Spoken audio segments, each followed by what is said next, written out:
Here is Jimmy Clitheroe as the Clitheroe Kid, with Peter Sinclair, Patricia Burke, Danny Ross, and Diana Day in Every Dog Has His Christmas Day.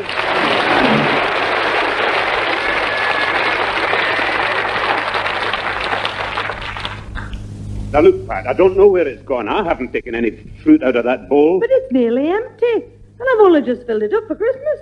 There were a dozen tangerines, some apples, and 2 pounds of mixed nuts in that bowl this morning. But, Pat, nobody could have got through that much stuff in a day. Oh, I don't know, though. Yes, you're right, my darling son.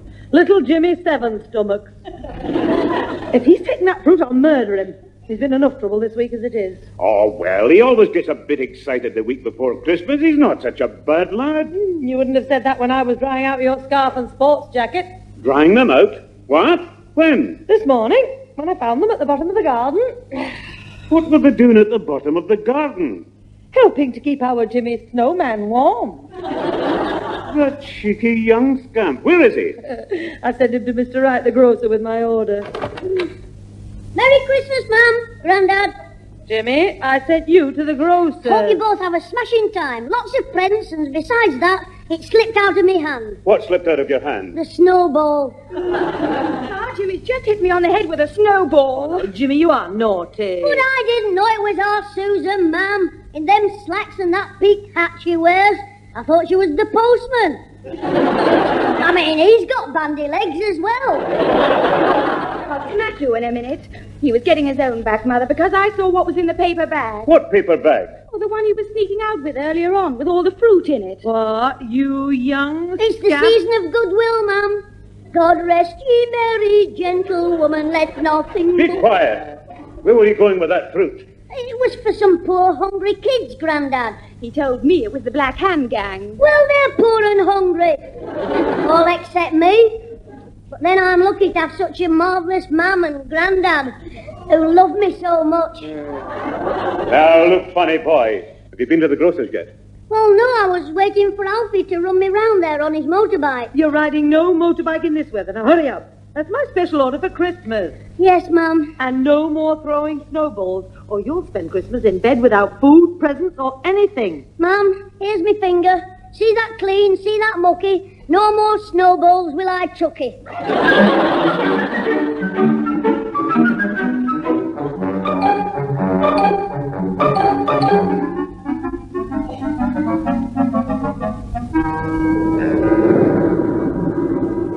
Come on, hurry up, Alfie. The grocer will be closed soon. Oh, look, take your time. Would you mind telling me why I'm walking to the grocer's with you? Well, I like taking you for walks, Alfie.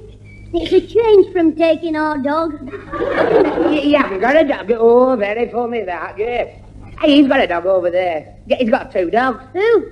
That old fella talking to them people in that bus queue. Hey, look. Yeah, they're sitting up on the pavement on the little bottom. Are they? Hurry up, Bus, or they'll all get frostbite in the little... Not the bus queue, the dogs. Hey, that face is familiar, Jimmy. Does it remind you of anybody? Yeah, I think so, Alfie. Is it the big dog or the little one that looks like our Susan? Nah, but it's the old man. He doesn't look like Susan. Ooh, lucky for him. Yeah, I'll pump you one. And I mean, we know him. Yeah, it's him with the 2 performing dogs. That's right. Only the old dog, the Colonel, he's retired now. His son, Butch, does all the tricks. Yeah, he can count up to 6, you know. I know. Aren't you jealous? I'm warning you. Now, what's his name again? Not Butch's name, that's Butch, and the Colonel's the Colonel. I mean, Abdul. What's his name? You've just said it, you twit. No, not Mr. Twit, Abdul. The amazing Abdul, that's it. Hey, come on, let's go and hear what he's saying. And now, ladies and gentlemen, you're about to witness an amazing display of canine craftiness and doggy dexterity. Butch is going to have a bash. Thank you. Yes. And while Butch is astounding you with his brilliance, his father, the Colonel, will pass amongst you with the hat between his... Colonel. Oh, wake up, you silly old mongrel. Honestly, I can't take my eyes off you for 2 ticks. Oh, all right, Butch, don't count yet, please.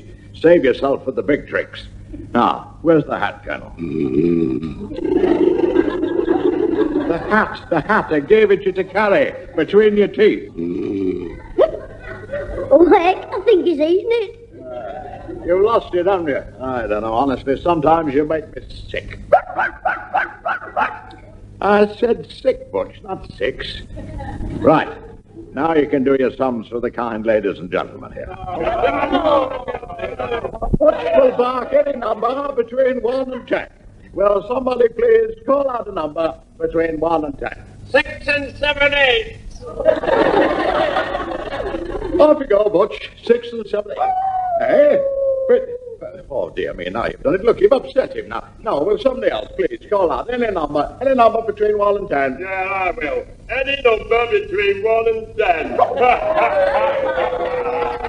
Now, the rotten beggars, they're not giving little Butch a chance. You're right, Alfie. I hope he bites them all and gives them distemper.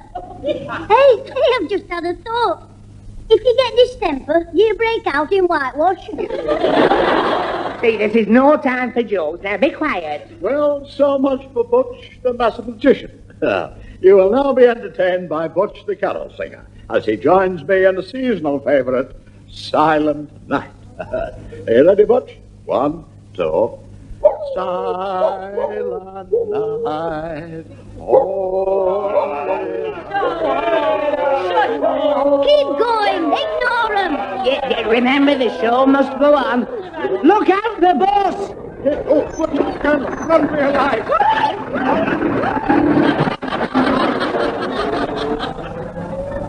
Butch, where are you, old friend? Did the bus get you? Butch, back to me. It's all right, Mr. Abdul. Alfie's coating for you. Eh? Who's that? Yeah, it's us, Jimmy and Alfie. Yeah, I've got Butch here in my arms and he... Oh, come on, where? Yes, well, he does slamming a bit when he's excited. Oh, Butch. You're safe and well. Looky, little tail go. Oh, my dear old pal. Yes. Isn't he lovely? Come to your daddy, Butch. Goodbye. Yes, well, if I could have the reward for finding him, we'll be on our way. Oh, take your up. Yeah, I'm glad we caught Butch for you, Mr. Abdul. Did you remember us? Oh, well, yes, I remember you, especially the lad. Yes, you two once found Butch before, didn't you, when he was lost? Well, we had to find him, seeing it was us who lost him. You remember, Mr. Abdul, Alfie broke into your caravan and the Colonel attacked him. Go on, Colonel. Show us what you did to Alfie. No, say, well, that'll talk, will you? Nice, Colonel. Good doggy. Yeah, hold his collar, Mr. Abdul. I don't think he likes me. Game over, Alfie. He just wants to shake your hand in his mouth. Have you still got your caravan, Mr. Abdul? No, I'm afraid not, Jim. You see, no, times are so bad for me, I have to just sell it. Ah, well, where are you living now, then? Number 18, Renshaw Street. Oh, I go near there on my way to work. Hey, Renshaw Street? They're pulling it all down. Yes, that's right, Alfie, yes. The dogs and me are the only ones left in the street now. Yes, we live alone in a cold, damp room over a disused shop. We've got no money, no engagements, no plum puddings, and any day now we're going to be demolished. Oh, well, Merry Christmas, Mr. Abdul. Will you stop being funny? No, it's all right, Alfie. No, I could do with cheering up a bit, you know. Yeah. I was only saying to Butch earlier on, the speed they're going with them bulldozers, I think me and the dogs will spend Christmas Day singing Bless This Rubble. Oh, but if they knock your house down, where will you go to live? Yes, you see. Oh, that kiss, honey. No, I'm afraid, Jim, I've no money, you see. No, we'll probably get split up on Christmas Eve. Me to the workhouse and my little pals here to the dog's home. If they're still alive to go there. Alfie! Isn't that terrible? Yeah. I was having to spend Christmas in the work home, the dog's house, the home. We're supposed to be civilized. Yes, Even you, Alfie. I mean, even you care about Mr. Abdul and the dogs, and that makes me very happy. Well, it's very nice of you. And to be so upset over me and my little fellow. Oh, Yes. that's all right. You're welcome. Even poor little Butch is crying. Yes, Alfie. Lend him your hanky. Don't be funny. It's what, Alfie? It's turned 5 to 6. The grocers will be shut in a minute. All right, yes, we've got to dash, Mr. Abdul. Oh, yes. Well, off you go then, Sonny. I'll get away myself now, back to my lonely garret. Merry Christmas to you both. Oh, thanks, we won't be the only ones to have a Merry Christmas. You, Butch, and the Colonel are going to have one as well. Oh, just wait a minute. The lads talk, don't they? But look, I told you, Jim, I've no money, do you see? I mean, I usually do the kiddies show for the corporation at the Civic Hall, but I don't know, they've got somebody else this time, you see. No, I've no money, Jim. I'm skint, lad. Oh, well, Alfie isn't. I mean, we're not. You go home and we'll see you later, when we've given me Mum's order to Mr. Wright the grocer. Come on, Alfie. Yes, I see. Well, thanks for ringing, Mr. Wright. I'll call for our groceries myself. Bye-bye. What'd the grocer say, Susan? Well, according to him, our Jimmy ordered some extra items and wanted them parceling up separately. Well, what for? Well, he's got Alfie to go with him to number 18 Renshaw Street. Well, that's where they've taken the other groceries. Renshaw Street, but all the property's empty down there, waiting demolition. Aye, just a place for a gang's headquarters. What? Oh, no, not that Black Hand mob again. The little villain. Oh, wait till I see Alfie. I'll have something to say to him. So will I, the ninny. And what I'll do to my little son is nobody's business. Did the grocer say how much stuff he'd taken, Susan? 15 shillings worth, Mother. What? Father, you better get round to Renshaw Street quickly before the Black Hand gang start dining at our expense. Don't worry. When I get round there, they won't be doing much eating. They'll be too busy crying, especially that wee steaming grandson of mine.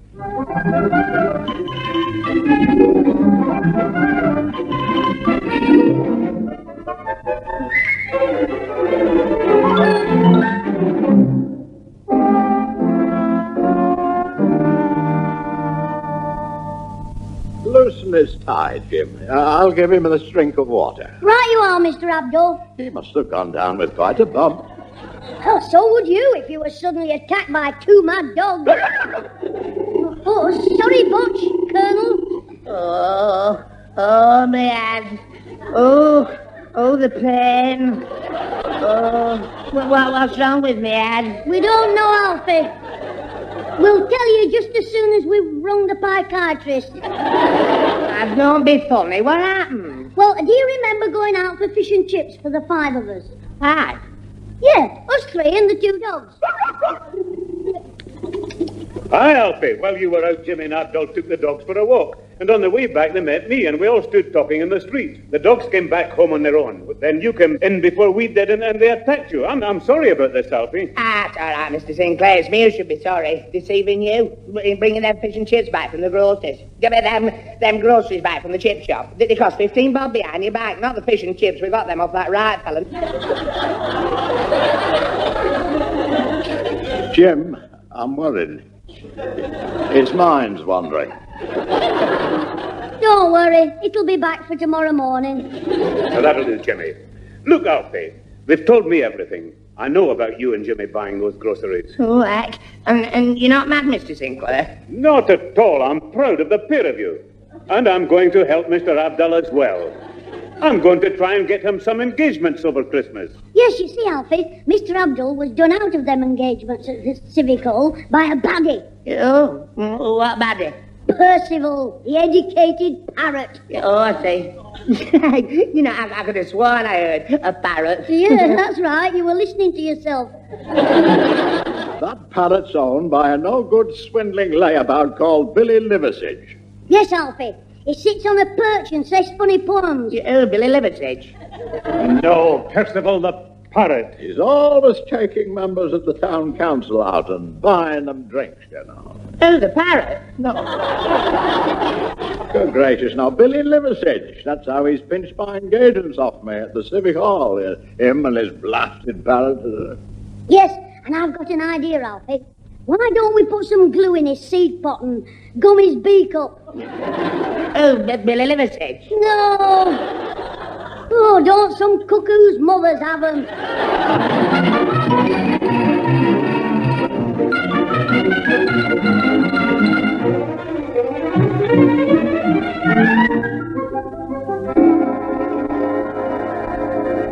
Christmas is coming, the geese are getting fat. Please put a penny in the old man's hat. If you haven't got a penny to put into his hat, he won't have a turkey, so he'll have to stuff the cat. Jimmy, can I come in? Can I come in? Have you finished wrapping your presents yet? Yes, come in, Mum. I finished wrapping yours anyway. What? Haven't you done Grandad's and Susan's yet? They'll be back soon. Come on, let me have them. Here you are. I can't get this paper to fold properly. Well, you don't need a whole sheet of paper to wrap up a tin of tobacco. You tear it.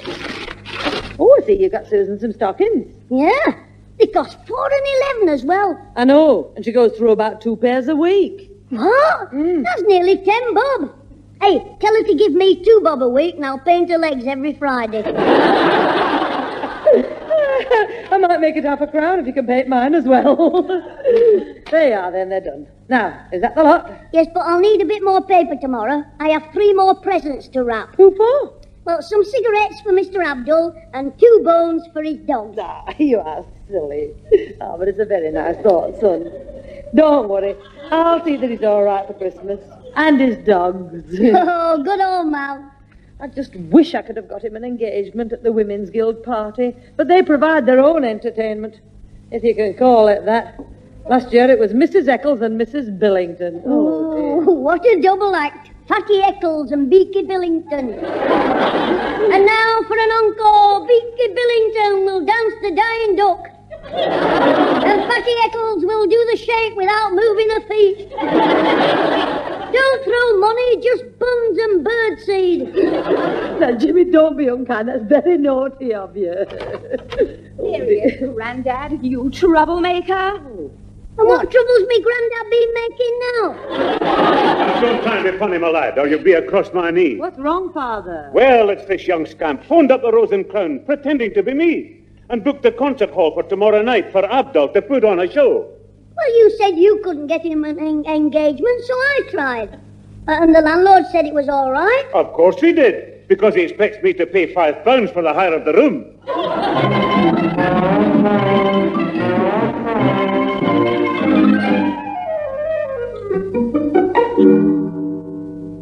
Alfie, you sure that parrot man's here tonight? That blooming Billy Liversedge? Yeah, this is the civic hall, and this is where Councillor Fox said he is every night this week. Not the councillor, the parrot man is. I mean, Fox said it, but Liversedge is. You sure it wasn't Percival the parrot you asked? Hey, don't be funny. Look there, yeah. There's his dressing room, see? Percival the performing parrot. I wonder if Billy Liversedge has a dressing room. Oh, I see, well, he can't change his clothes in the corridor. No, of course he hasn't. He changes his clothes with a parrot. Do you think the parrot's clothes will fit him? They must do. What are you talking about? Never mind, let's go in and see if we can talk him into letting Abdul come back. Is that what you've come for? Well, why do you think I'd come? To get the parrot's autograph? This bloke won't let Abdul back. He's the one who got him kicked out. He got pally with Councillor Fox, the parrot, I mean, man, Liversedge. And then he worked him out, Abdul, I mean. Not worked him out, was by Billy the parrot, Percy Liversedge, him. Anyway, he won't help Abdul. Well, I'm going to give him a chance. And then if he won't help, I'll deal with the parrot. Oh, be daft, the parrot can't talk to you. Well, he can talk, but only what you say. So if somebody says, it defeats. I mean, a parrot can't talk sense. You mean because it's a bird? Yeah. Well, what's your excuse? Well, I'm not a bird. You're a woman. You're parrot. I say, don't be funny. Look, I didn't say I was going to talk to the parrot. I said I was going to deal with it. I mean, nobble it. Oh, what, you mean like a racehorse so it'll run slow? Jabba, I mean, won't talk. Oh, never mind. Let's go in. Come in. Yeah, hello, Mr. Liversedge. We wanted to talk to you for a... Mr. Liversedge. Who are you? Hello, who are you? Hello, I'm Alfie Hall, Mr. It's a parrot. Jim, I was saying hello to the parrot. Yes, and you did it very nicely, Alfie. Ask the parrot to teach you something else. Hello, who are you? Hey, that's clever. He said that without moving his beak. Just what are you two doing in my dressing room? We wanted to see you, Mr. Liversidge. Oh, why it's not the parrot? You see, we knocked on the door, the parrot started teaching us. He didn't. Well, he did say come in, but he didn't. Right, so we can't blame the parrot. What to see me for? I can't spare you more than a minute, so be brief. Yeah, well, you see, Mr. Liversidge. Oh, Mr. Sidge Livingston. We came to ask you if you would give me a peanut. Oh, no, I'm sorry. That's right. That's right. Give me a peanut. Give me a peanut. Hey, that's clever. Can he do any more birds? First of all, can impersonate practically every bird and dogs, cats, lots of things. First of all, do a crow. A crow. Give me a peanut. Give me a peanut. Hey, that's marvellous. Did you hear that, Jim? Caw.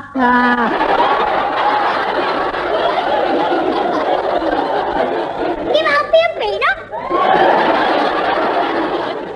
All right. That's enough. Now then, what do you want? And you tell me, boy.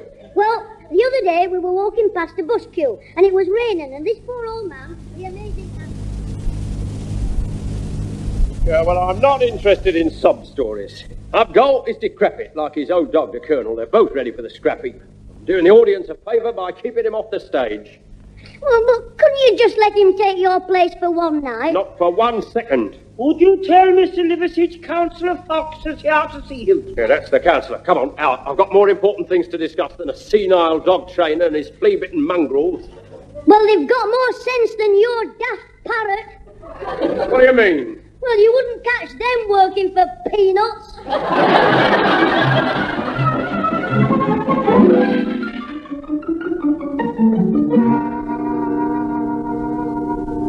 Now, look, Jim, son, look, you said you were bringing me here to the Civic Hall for an engagement, not to stand on the side of the stage and watch Councillor Fox introduce my blooming rival with his molting parrot, you know? You will get an engagement. Just stand there and watch. Oh. But Jim, I don't understand either. How can Mr. Abdul have an engagement if Mr. Slaveridge, liver sausage, that parrot fellow? You what? You saw me go back in the dressing room after Liversidge went off with Councillor Fox and that bottle of whiskey given him for Christmas. The Twitter. Yeah, well, I know, but what's that got to do with... Oh, the nobbling. You went back and you nobbled the racehorse. The parrot slowed it down. No, you didn't. It's on the other side, ready to run. Hey, it's over there, ready to talk, I mean. Has Liversidge got a performing horse as well?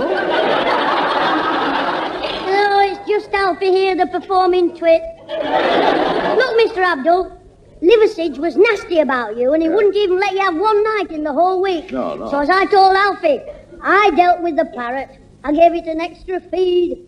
Just a little bit of one of me granddad's sleeping tablets. And now, boys and girls, we have a real treat for you. Mr. Billy Liversidge and Percy, the cleverest parrot in the world.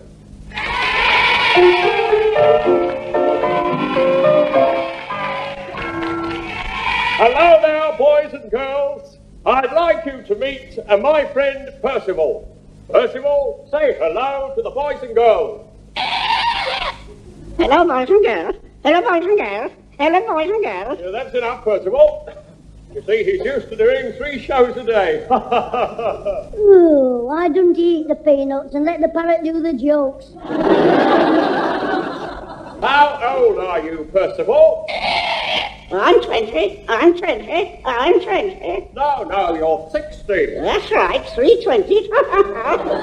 Hey, it is clever. It can add up as well. No, Alfie. He taught it to say that, you see. I mean, a parrot can't think. Well, not think like you can. Nobody can think like he can. He does it with his feet. Right, now don't try and be clever. Quiet. Look at the parrot.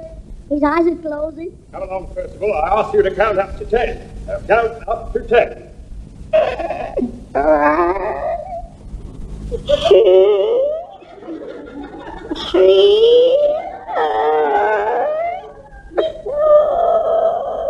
4, Give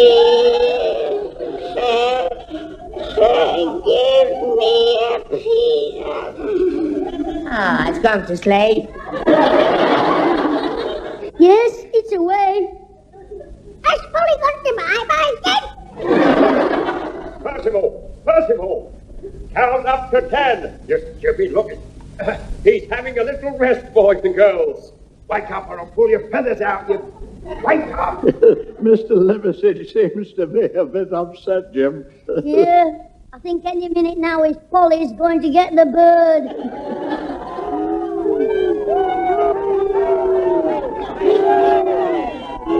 Mr. Abdul, look at Councillor Fox's face. You'd think the hounds were after him. Well, I think those children could be worse than hounds.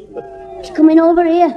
You've got the dogs ready outside, haven't you? Oh, my word, yes, they're waiting for me, but I don't... Oh, wait a minute, I see. If they can't wake the parrot up, they'll need another act to go on. Yeah, either that or they'll need a new civic hall. Some of them kids are football supporters. So that's why you nobbled the parrot and brought Mr. Abdul here. Ooh, now I see it all. That's a clever outfit. That's a clever outfit. Have another peanut. Have another peanut.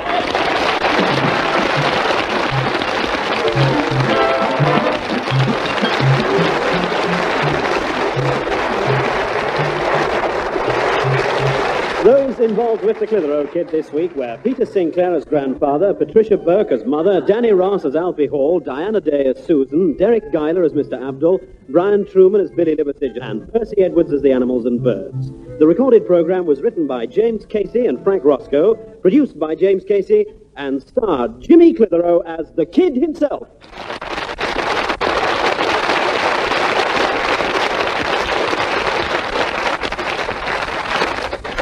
Well, Mr. Abdul went on and the kids loved his act. Councillor Fox has given him 3 more engagements. So he's all set for a Merry Christmas. Oh, by the way, Percival is fine. Old Liversidge woke him up as soon as they got back to the dressing room. He threw a glass of water over him. The parrot opened his eyes, shook his feathers and said, "Short night, wasn't it?" Ta-ra, and a very Merry Christmas.